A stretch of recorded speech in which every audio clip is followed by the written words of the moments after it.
Good morning. Thank you to those who stayed after worship. We have a tidy group, tidy, kind of small and cozy. And thank you who are viewing at home or later. I know that you will enjoy this presentation very much. I heard Melissa speak last fall, and I just thought we have to have her come here and give a presentation to all of us. I'm happy to welcome Melissa Wozniak, who is a case manager with the Senior Center in Wanakee. She's also part of their dementia-friendly committee and is very knowledgeable about this topic. So welcome, Melissa. Thank you for coming. One thing I want to point out, she will take questions from those of you who are present here. If you have a question at any time, let me know, and I will bring the microphone to you. Only things that are said into the microphone can be heard on the live stream. If you have other questions of a more personal nature, she's welcome to talk to you after the presentation or contact her by email or phone. So any kind of general questions are just fine, but if you feel, if you are present here, that you have a question more personal and you don't want it on the live stream, then refrain and do that later. Thank you.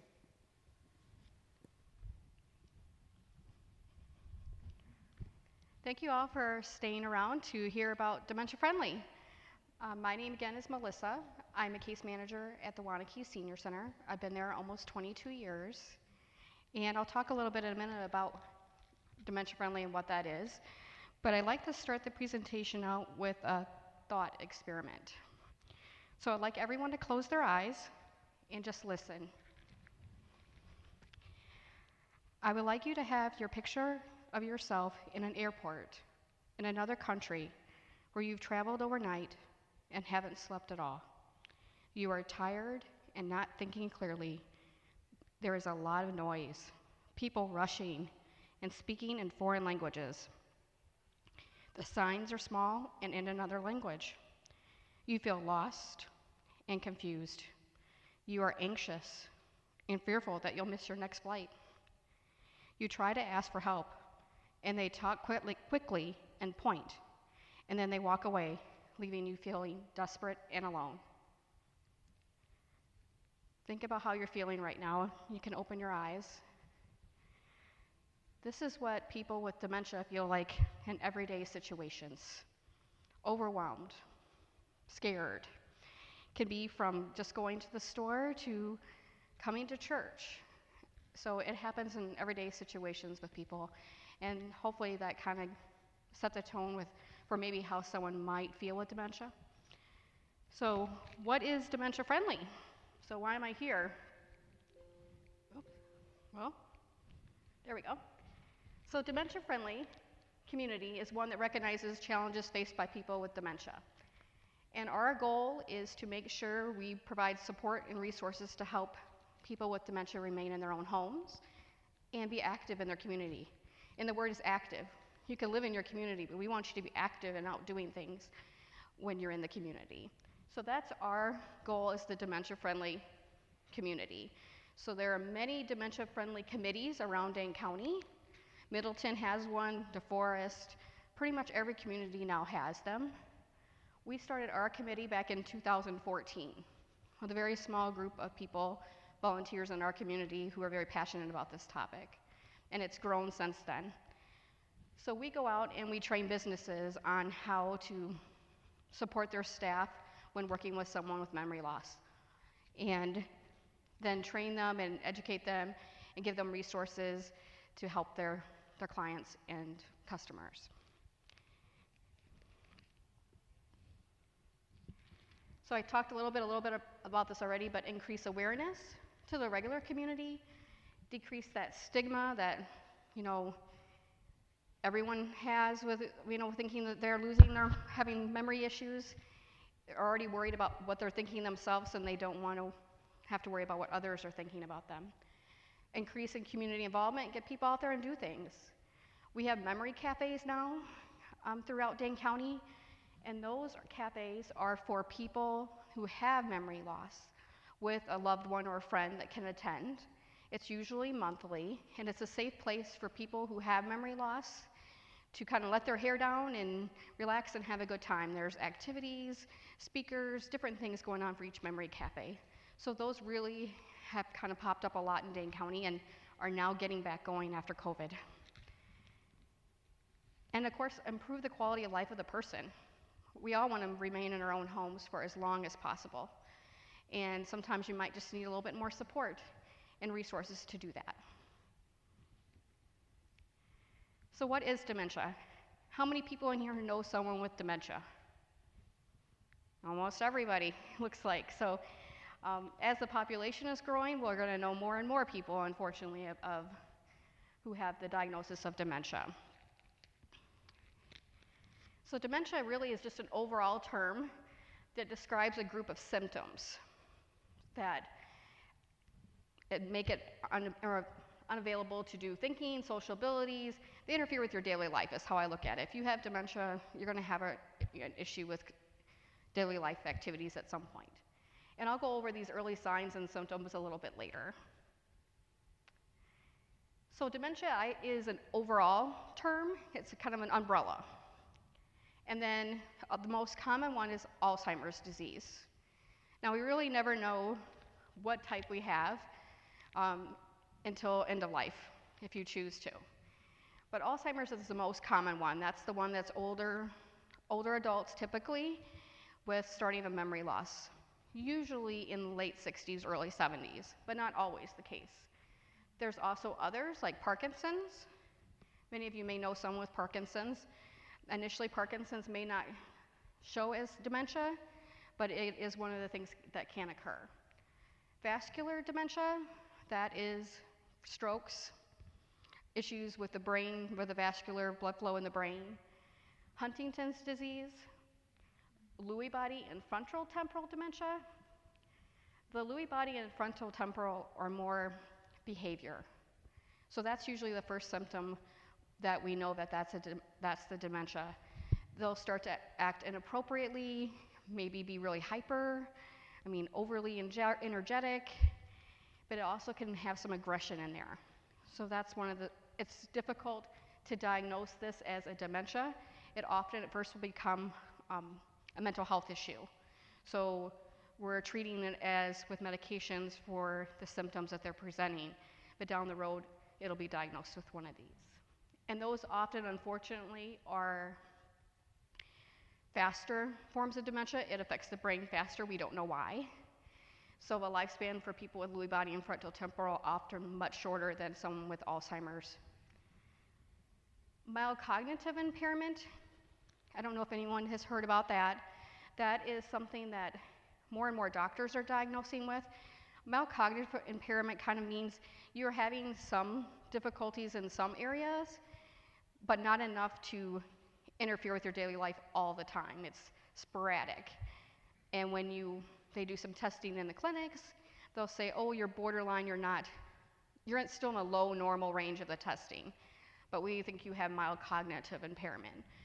So a lot of people are diagnosed with that right now, and often that will lead to Alzheimer's disease at one point or another. It will progress. But knowing that this diagnosis is something that someone has is a good thing, because then you can start doing activities and maybe medication to kind of help slow the progression. So right now there's over 6 million Americans living with dementia. In our state of Wisconsin, in 2020, we had enough people diagnosed with dementia to fill Lambeau Field and Miller Park, or American Family Field. So think about those stadiums in 2020, all full with people with official diagnosis of dementia. Not, I might think I have it, but actually really diagnosed. That is a lot of people in just our state. And many of them, are all different stages, but it's just kind of eye-opening, and that was already 3 years ago. So we have a lot more, unfortunately, out there. So who is affected? Anybody. Professors, doctors, everyday Joes. It's not biased. So you might recognize some of these people up here. We have Terry Pratchett, he's an author. Glenn Campbell with music. He did a documentary series that was really good. Ronald Reagan. Robin Williams had Lewy body dementia. So that's his diagnosis. And so when you look kind of at his history, that was kind of what was happening there. We have Pat Summitt. She's a basketball coach for Tennessee, diagnosed very early in her, I think I want to say early 60s. And then we have Diane Carroll, musician. So they're not biased. So anyone, they could say, well, that person was a professor for 50 years, and it's unfortunately, we don't know why it attacks the brain. But we will just try to help as much as we can. So I know some people are more visual than listening to me, so I always like to use this slide. It's a little graphic, but on the right side here, it shows a normal brain. And on the left side is someone that, after autopsy, was proven to be diagnosed with Alzheimer's disease. And this person in this slide actually did pass away from dementia. So you can see the huge difference in the brain. There's really something going on there. These little gaps that you see here, kind of the big X's, those are what we call plaques and tangles, or amyloid betas. So every space that has that big gap, that's dead brain cells. So it could affect your motor ability, speech, behavior, all kinds of things in there. So that brain is 1/3 the size of a normal brain. So it's actual, shows you in a visual that it is attacking the brain, that dementia, and killing off those cells, unfortunately. But we hope to change that in the future. So now I'm going to go through kind of stages. So I want to lead off by letting you know that every person with dementia, as you all know, are affected differently. So not every person's going to go the same path with their diagnosis and their symptoms, but from doctors' perspectives and the Alzheimer's Association, we kind of come up with some patterns that we see for most people, but not all. Because dementia, that's what makes it hard to treat, is everyone's different. Everyone reacts to things differently, so we will just kind of go over the basics for each stage that we look for as professionals. So the first one is driving problems. So I'm not talking about getting to XYZ, but just the mechanics of driving. Putting your foot on the brake, remembering how to do that, steering, just the mechanisms of driving can start to become an issue. Speech issues.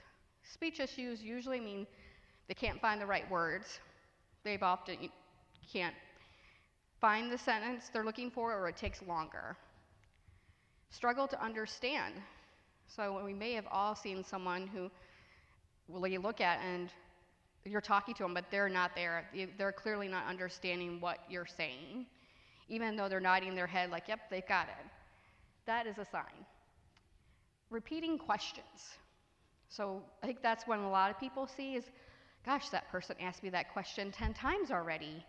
I don't know what's going on. Are they forgetting, or are they anxious about it? So sometimes there's other reasons you got to rule out before you say, oh, that person has memory loss. It takes time. Shoplifting or forgetting to pay. I had a client that had gone into our local Piggly Wiggly for his entire life shopping, and then just one day out of the blue, he just walked out, just helped himself and left. They let it go the first time, and then the second time he went in, he started eating what he was shopping for. So he was just eating his grapes and throughout the store, and then walking out and not paying for it. So they said, well, you can't come here anymore.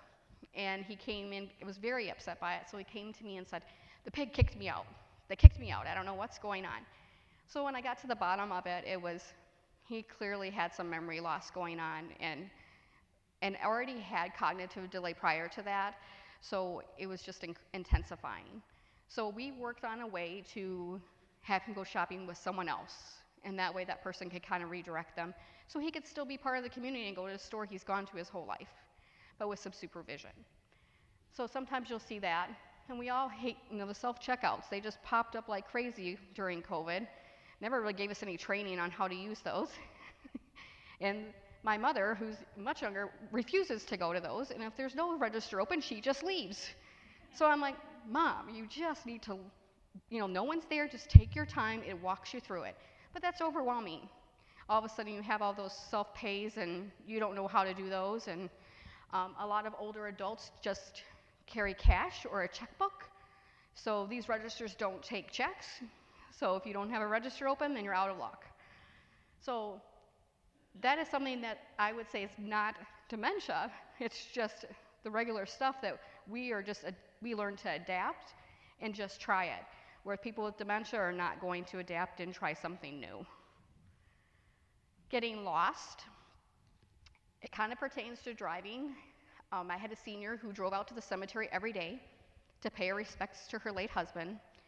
Knew that route. He's been gone for 20 years. Did it every day. And then one day she goes out at her usual time in the early afternoon and gets pulled over. Why did she get pulled over? Because she was driving around the same block 10 times, and a neighbor reported her in the community that she was just driving around. So that officer didn't do anything, but just said, oh, you need directions to the cemetery. Go here, go there, and you'll get there. Well, she ended up at Stoughton, which is much further away than Columbus. And the Stoughton officer stopped her because she didn't have her headlights on at night. And she had already left by 2 in the morning, or 2 in the afternoon. So this was later. That officer still gave her directions. And then a little while later, a third officer stopped her because she was pulled over on the side of the road, not with her flashes on, just stopped. And he was curious. So he finally said, ma'am, I think that you're lost and you're not finding your way. We need to call a family member to come pick you up. So they called her son, and her son came, and she still had to drive home because we had another vehicle. I would have just said, come with me, we'll get your car later. But it was a good thing because he could see, this was not working. She couldn't stay on the road with the driving. She couldn't see the lane, the yellow line. It was a mess. So he did end up having her pull over and just took her home. And so from that point forward, she no longer drove. She hated it, but that's just kind of how it was for her safety and others. But it was just something that was really out of the norm because she had done that for so many years and could no longer do it. At the senior center, we look for blank facial expression. The expression, as I say, I feel bad saying this, but there's no light in your eyes anymore. You kind of at times look like there's nothing behind those eyes, and I wonder why. So then I start to pry a little bit about how things are going or what we're struggling with. But sometimes it's just a blank look, like you're just going through the motions of the day, but they're not really enjoying it or getting, socializing or getting involved. So we look for that. Inappropriate dress, that might be something you see here. Someone coming in maybe in the summer with a whole bunch of layers on for the winter. Shorts in the summer or shorts in the winter. But of course we know when it gets above 40 here we wear shorts, so we can't really do that here during that time, but it will be very noticeable. So an example I could give of that is we had a senior who came to the senior center every day for lunch and loved coming with his wife to lunch. And then one day he came in, it's the summer, it's July, he had his snow boots on, he was dressed for today. His gloves, his hat, his extra hat, his flannel shirt, his jacket, and he left it on the entire time during lunch, even ate with his gloves on. And he did this for weeks. So we were all trying to problem solve, hey, how can we get Bob to take off that stuff? What's going on with Bob, why he can't do that? He just said he was cold. It didn't care what the weather was, it was cold inside with the air conditioning. So he was cold. But one day, that same summer, I got a call from the wife in a panic, absolute panic. Bob is outside in a heat warning, wearing all that attire, mowing his lawn. And I'm like, we can't have him out wearing all his winter gear in a heat warning and pushing his lawnmower. And so I said, I'll come over, we'll try to get him to stop. But no matter if I stood in front of the lawnmower, he went around me. If I yelled, Bob, hey, let's get a drink of water, he go like this to me. He was on a mission to get that lawn mowed. I ended up contacting the local police department just to see if they could help me kind of deter him or call it a wrap. Because I'd say, okay, just mow this one row and then we're done. And then he'd say, yep, yep, and then he'd just keep going. So with the help of them who knew him in the community because of the community service work he did, not from his behavior, but from doing volunteer work in the community, we were able to get him to go inside and take off his clothes to just down to his t-shirt and shorts. So it was a scary situation, but for the inappropriate dress. But at the senior center, we would hear, as you might hear here, lots of chatter. I don't know why he's wearing that. Someone should just tell him to take that off. I don't know why they had him come here. So all kinds of chatter. So you have to be really sensitive when you're in a community space, because you don't want to disclose all the personal information to everybody. But we would just say, well, Bob has some things going on right now. It would be best if you didn't confront Bob about what he's wearing today. Is it hurting you really? No. No, it will hurt him when he's outside, but it's not hurting you right now inside. So just leave Bob be. Because they were concerned, but they also were like, that's just bothering them. So you have to kind of be mindful of that when you see those things. So middle stage is the point where families often get frustrated. This is the stage where the memory loss has progressed so much that they're not able to retrace things. So in the early stage, often people I will see will use Post-its or notebooks to write down their thoughts or to-do lists when they have memory issues. But here's the point where you write all those Post-its down and you can't retrace them and go, oh, I put that Post-it about that on the refrigerator. Now you just write Post-its, but you don't know how to go back and find the Post-it you want. So this is the time that's hard for families because they don't know why they can't go back and find it. And it's because it's progressed. So this is the point where recognizing faces can come into play. So recognizing your spouse of 50 years, you may not know. My grandpa in Florida is currently going through this now where where's that lady who takes care of him? He knows she's around here and they've been married 60 years. And he wanders. He wandered out his home and was looking for her down the road. And so, and oftentimes this comes with aggression or agitation because they're frustrated.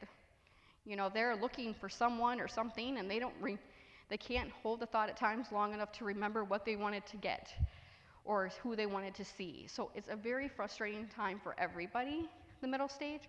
And this is the often times where they will come to us through senior centers or the ADRC and say, what support's out there? I can't do this every day.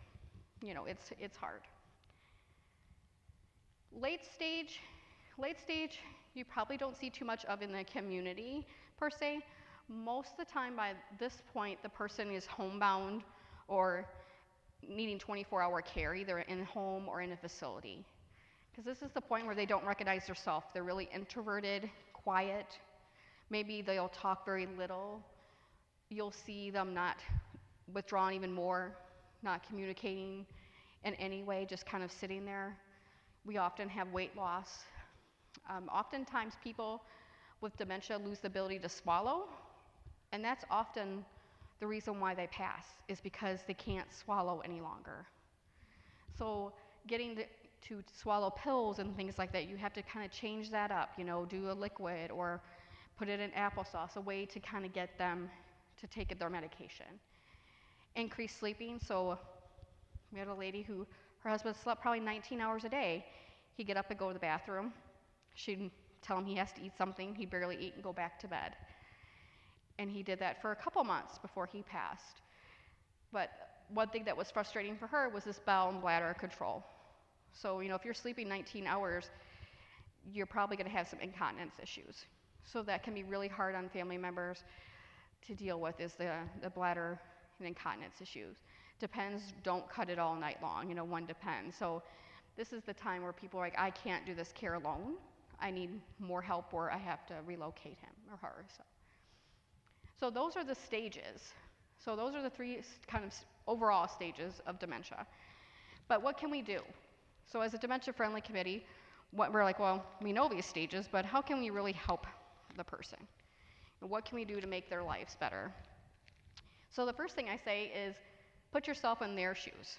Kind of like the first beginning part when we did the airplane experiment, is acknowledge how they feel. They come up to you anxious and say, well, I just don't know where that is. I can't find it in my purse. I don't know. And just say, it's okay. I'll help you. Always try to use a calm voice. Even though in the middle of time, sometimes it's chaotic. I will say at the senior center, it's probably just like here. Things are busy and happening, and then that's when it'll happen. And then you just got to focus yourself on that one person and tune everything out, which is hard to do this day and age. But that's what you need to do. And just reassure them it's okay. Take your time and just show some compassion. So actually it's just going both ways, because they're going to pick up on if we're in a hurry or we seem annoyed that we can't help them. So they're going to pick up on that. So just going both ways to respect each other. So communication is key, but with dementia it's a little different. We only use 7% of communication through words. So people with memory loss will often be looking at your tone, if you're looking at them, if you're patient, and they will be watching your every gesture and move. That's what it comes down to. So when you're approaching someone who you think might be having an issue with their memory, or you always want to approach from the front and never from the side or the back, because that can be intimidating no matter who you are, to have someone come up on your back and tap your shoulder and say, do you need help? And then you whip around. So always approach from the front. Make sure you're at a relaxed stance. You're not putting your hands on your hips. I kind of do that anyway when I'm talking sometimes, and I catch myself, I'm like, oh, don't do that. You know, your hands down. So just making sure I'm more at a relaxed, inviting stance. Because to me, when I'm talking, this is kind of my relaxed stance, like I'm engaging in conversation, but for others that might be intimidating. And just your pleasant expression and non-threatening. Eye contact, I'm a huge eye contact person, no matter what. And I find some people that they're not. They'd rather look elsewhere, and I'm always doing this. So for people with dementia, they prefer the eye contact. And showing patience, just taking your time. So when you're speaking, go slow and clear. This is hard for a lot of younger people, I will say, because I talk a mile a minute. So when I started working with older adults, I learned that I have to try to slow down and be clearer in my speech. But people with dementia, it's very slow. You might say something, you're gonna wait for a response, and I will say it's uncomfortable. And you'll get used to that kind of waiting, either by a gesture or some words.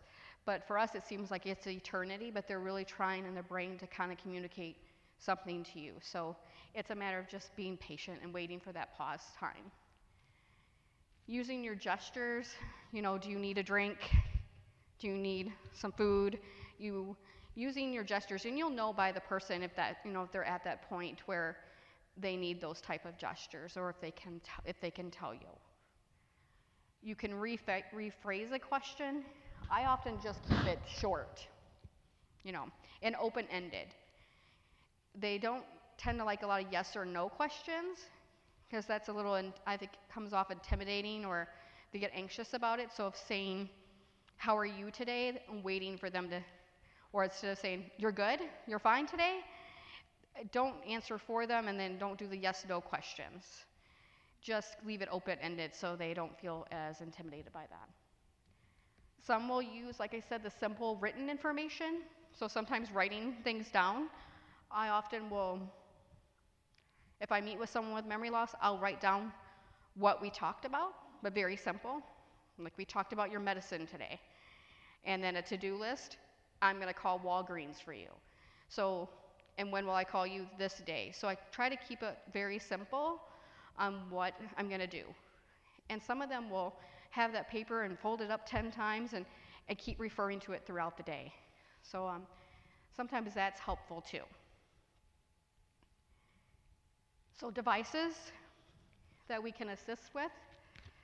So there's Silver Alert. So we just had a silver alert this morning. I don't know if anyone saw it on the news. Yep. So often people wonder about silver alert and how we get those out. So there's someone through the Wisconsin's or the state police who that's her only job. So I've met her. She's a wonderful lady, but she takes care of the entire state with silver alerts. So the criteria for a silver alert is that you have to be 60 and older. You have to have a diagnosis of dementia or cognitive disability, and that you have to be, or it could be up to 72 hours of missing. Oftentimes she doesn't follow that criteria, like the one today was for last night at 8:30. He went driving his car and hasn't been seen since. So oftentimes she'll kind of be a little more lenient on that one because we all know the sooner we can find someone, the better. We don't want to wait 72 hours when they're out driving. So there is a criteria for that, so not just anyone can be a silver alert. So take those seriously when you see them, because that really does mean that person's at risk for hurting themselves or others, especially now with the cold coming. So that's how those silver alerts work. There's some bracelets, safe return ID bracelets, I call them. They kind of look like this, that you can purchase, and on there we'll have a symbol that I have dementia, or even say I have dementia and a phone number. I find that a lot of people don't like to wear those unless they have already like the diabetic one that you have, where they're used to wearing one like that has the diabetic, I'm diabetic on there. Then we just add the I have memory loss on there. So that's a good thing to have. I always tell people to make sure you have a recent picture so you know what the person looks like now, not 30 years ago. We want an up-to-date picture, even if you put it on your cell phone, just to have it. And there are a lot of GPS tracking things out there, with Apple Watches. That's really popular with older adults. Those Apple Watches can do many things. But you also can purchase those on Amazon. There are all kinds of them out there. So sometimes having a watch, people are more likely to wear something that looks like a watch than a bracelet that's metal and clanks around. So, and there's also the Care Track program through the Sheriff's Department. And the Care Track program is, and they're getting a little bit away from that, it's actually a device you wear on your ankle, and the caregiver actually has to scan it every day. And then if the person goes out and wanders, they literally go out with an antenna and they track down that device. Well, our technology's gotten a lot better than an antenna. So they're looking into other programs that will be more user-friendly than that. But that is out there too, but it's expensive. So there are a lot cheaper models out there. And then dementia-friendly environments. So you guys have a great place here. Very dementia-friendly code. We look for high contrast in the floor, in the ceiling, in the walls, to make sure that there's no swirly carpet or geometric shapes on the carpet. I go to the Children's Hospital in Madison, and for years they had a big swirly carpet. And for people with dementia, those geometric shapes on the floor really throw them off and can make them fall. So having, just a solid color on the carpet, and then not having everything the same color, not all brown with brown, because then they start to feel like their equilibrium's off too. So just having that high contrast is the best thing. And a lot of people with dementia look for landmarks, so having a center sculpture or piece of art, if they're out, let's say at the mall, and they're able to do that, then say you're meeting me, here in the middle at the water fountain, or, having a specific spot, if they're still able to do that on their own with some supervision. You want to make sure you can meet them. So that's one way. So we look for this when we go out and do training. Some people will ask for that. Walgreens was a huge one that changed a lot of their signage once they did this training, because their signage was too wordy and way too small. So medical interventions. So I like to leave a little bit of this because there's hope. Having dementia, we say there's no cure, and right now there's no cure. We only treat the symptoms. So we're only dealing with what is presented to us. But there is help out there, and we are making some milestones, and hopefully more in the future. We'll make even more. So there's a lot of clinical trials. Wisconsin has a program called WRAP, where people can be part of a research clinical study who have dementia and who don't. because they want to know kind of the progress. UW-Madison has tons of clinical trials. Medicine, a lot of older adults who have dementia will get on these medications they're called Aricept and Namenda are the most common ones, and those help decrease the symptoms a little bit. They'll keep you stable for a little while longer, and then you might see a little bit of decline, but oftentimes when you start these medications, you'll see some improvement.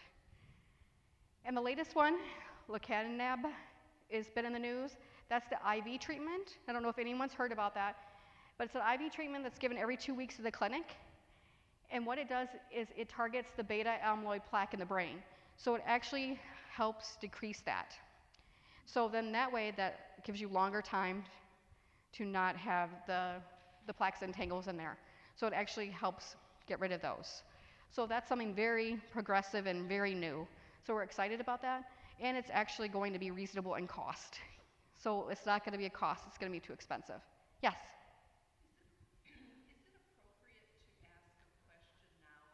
Oh, I'm just about done. Yeah. I'll just finish up and then you can. I'll come back to you. So there's hope. So that's kind of where I want to leave it, is there is hope out here for people with dementia to someday have a cure. But right now, you can still live in the community with support and live a wonderful life. So that's what our goal is through the Dementia Friendly, is to continue to have people with dementia be as active as they can with supports from our community. So the resources that I do have here, I just listed your local senior center through Dane County has 13 of them, the Alzheimer's Association, Alzheimer's and Dementia Alliance, and then our local ADRC, Aging Disability Resource Center. So that are some options there. So that's my presentation, a lot to take in. But I hope you learned something new today, and you can incorporate how to help people with dementia in your personal lives as well as in your careers. So thank you. All right. Yeah. Questions? Okay. Do you have a question? This is more of a comment Sure. that I'd like to make. One of my frustrations is that the treatments for Alzheimer's don't include alternative things like diet, and they don't include things like heavy metal chelation. And it's really unfortunate, and I'd like to just mention one physician who's in the state of Florida, and her name is Dr. Mary Newport. Have you heard of her? Mm-hmm. Yeah, we have a senior who just is a snowbird who's gone there and mentioned Newport actually just in the last 2 weeks. Oh. So. Oh, okay. Really she's into diet and changing some diet issues and well, it's a fascinating story, and I just like to bring up the name because there's a TED Talk on Dr. Mary Newport, and her husband was really pretty advanced. He was getting lost driving. He had a terrible gait. He'd lost his personality. He had a tremor of his hand. And so this woman is a physician, and in her research, she came across medium chain triglycerides. And so what she did with her husband is she fed him oatmeal with 7 teaspoons of coconut oil in the morning. This guy recovered, and it was dramatic. And she's trying to get the word out, and the Alzheimer's Association wouldn't let her have a table. Oh. And it's really unfortunate, but she's kind of on a mission, and she's written a book about it. And I think it's so sad that, something like this is buried. This guy recovered completely. And he was at the point where if he was out mowing the grass, he was more likely to take the lawnmower apart than actually mow the grass. I mean, he was very symptomatic. And he's actually with her at the TED Talk. Okay.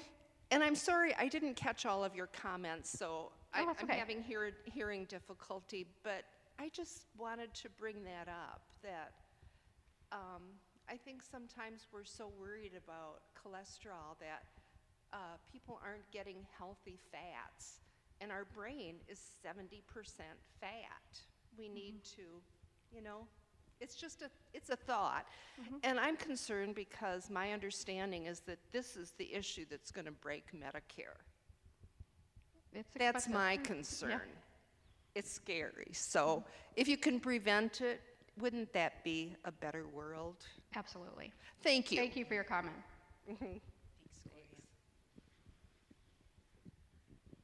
I want to thank you. I'm an ex-nurse that spent about 15 years working in various settings with people with dementia. And, you know, everybody is totally different. It's just, it always absolutely amazed me. The one thing, and your presentation is wonderful. The one thing I just wanted to add, if you are the caregiver and very close to that person, really helps to have a wicked sense of humor and to, you know, and I took care of my brother, and he ended up in assisted living with the holy nuns around who thought it was awful the way he and I bantered back and forth, but it was away from our childhood that we had. And then they caught on, and pretty soon everybody's laughing their fool heads off, just kind of bantering back and forth. So I think it's also good for the caregiver's mental health, and I know you know that and agree with that. It's also a tool in getting people to do something, but you do have to be close to them. You do have to have a good rapport with them. So that was my only comment. Thank you. Thank you. I wanted to ask if you know why a silver alert, the standard is 72 hours, because I have a friend with early dementia, and that scares me to death. Yeah, I will say that she's not followed that. I mean, I think that they're needing to adjust that. I mean, that's kind of the rule for a missing person. You know, they want to do 48 or 72 hours. But I think they're finding pretty quickly as they're working with the dementia population that the sooner the better. You know, we don't want anyone out there, regardless if they're dementia or not, out there that long. So she puts it out very quickly. Like she put out that was missing since 8:30. I think it went out last night at midnight or something. Great. So she's really mindful of that. I think it's also educating our police department, our local police departments, and on dementia, and that you can't wait because they can get pretty far in a 3-day time frame. And the odds, you know, are not in their favor by that point. So she does a good job of getting out sooner. So do you have to go through your local police department to do a silver alert? Yes. Okay. Yes, and they have to kind of essentially approve it, make sure that they've already done, a quick search of the area, and that the police themselves feel like this person's traveled outside their area and could be, anywhere. So. Yeah, so the police department, I know our local police department, I work with Dane County Sheriff, they take that very seriously and they get on it right away. Okay, thanks. Mm-hmm.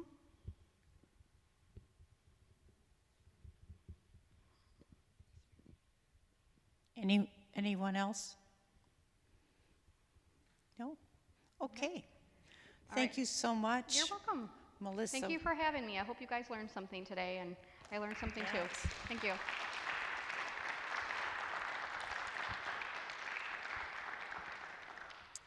The live stream will be available at any time later for you to listen again. If there's anything that you think you missed today, or to listen again. Yep, Mary?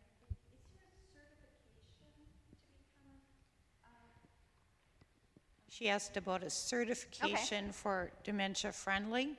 Yes, for dementia friendly, are you talking about like for me as a volunteer? Or for you guys? So, yes, so Holy Wisdom now has a sticker that looks like this. I just didn't go this far because it's Wanakee specific, but it looks like this. So it's dementia friendly, and it has a logo. And you're going to place that probably outside your front door or near your front door. And this means that you've had some training in dementia friendly and that all are welcome anyway. But dementia friendly people look for that to know that that business or community is open arms to them. And then myself here as staff or volunteers, we're mostly run by volunteers, but we attend a training through the Alzheimer's and Dementia Alliance, so we take a whole day training on how to do these trainings and more education.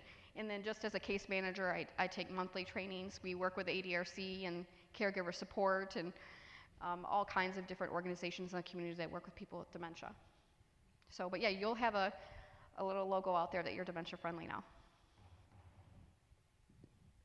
Thank you. Yes, thank you. Thank you. And thank you for your comment. Pardon me? Thank you for your comment about nutrition.